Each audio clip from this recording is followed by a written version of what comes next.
Today, the epidemic is spreading most rapidly in the countries of the former Soviet Union. In Russia and Ukraine, HIV infection has increased 15-fold in just 3 years, with no end in sight. In Ukraine, especially, we had some talks about AIDS, that Ukrainian people, they will not perceive this virus.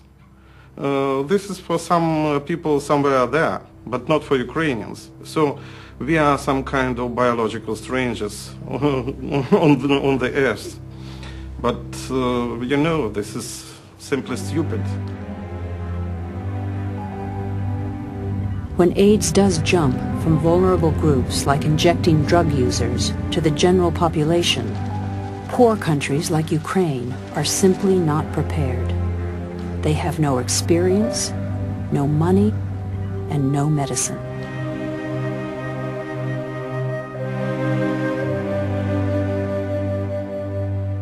Ответственно и тяжелое, потому что много проблем возникает вот сейчас вот в настоящее время при лечении таких пациентов. To be a doctor and treating such people is a very big and important task for a person, because there are really a lot of problems. First of all, with providing them with medications, and financial support is too bad. And besides that, they work here mostly with people that are pretty poor.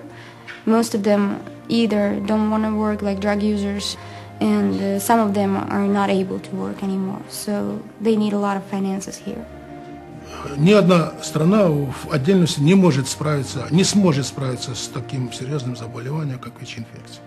Mostly young people are dying among between 20 and 39 years old.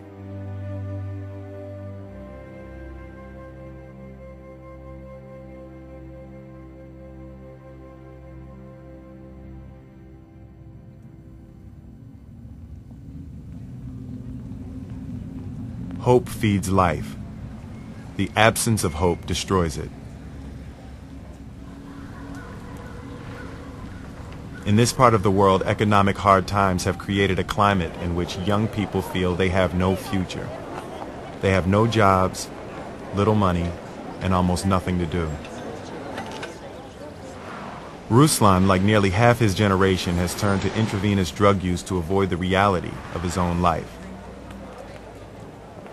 Since HIV can be transmitted by sharing contaminated needles, Ruslan and his peers represent one way in which AIDS can infiltrate a society, robbing it of its future.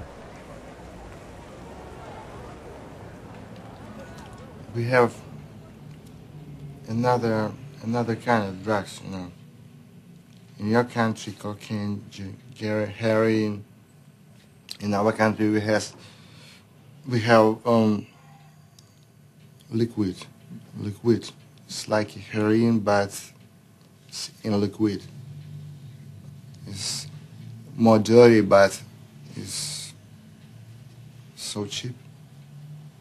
That's why people always use needles, you know.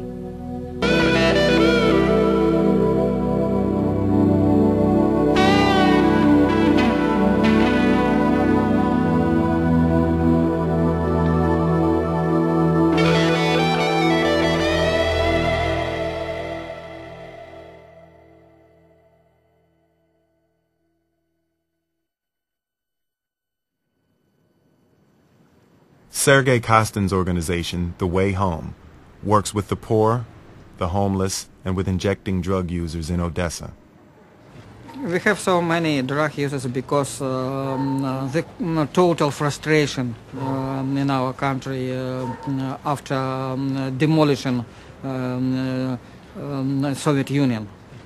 People don't feel that they have future, especially young people.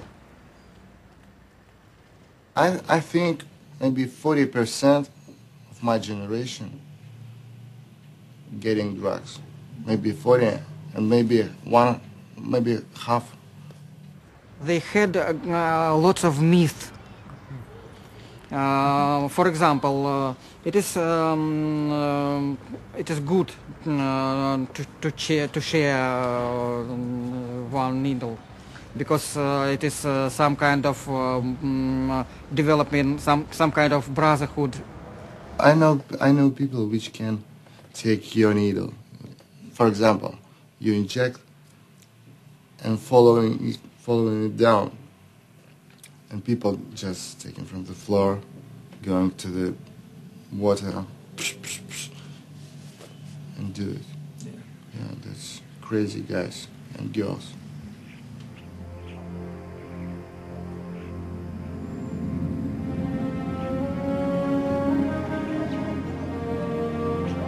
Poverty, hopelessness, drug addiction, AIDS.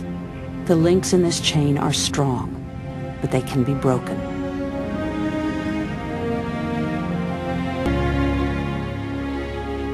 The international drug trade is big business, a perfect partner for AIDS in its journey around the world.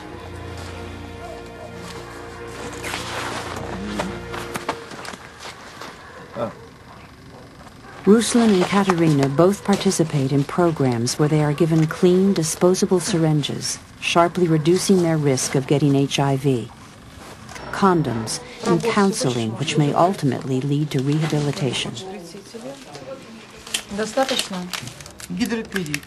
Harm reduction programs are a way of fighting back. AIDS is preventable. Ruslan and Katerina have serious problems in their lives, but they need not die because of them.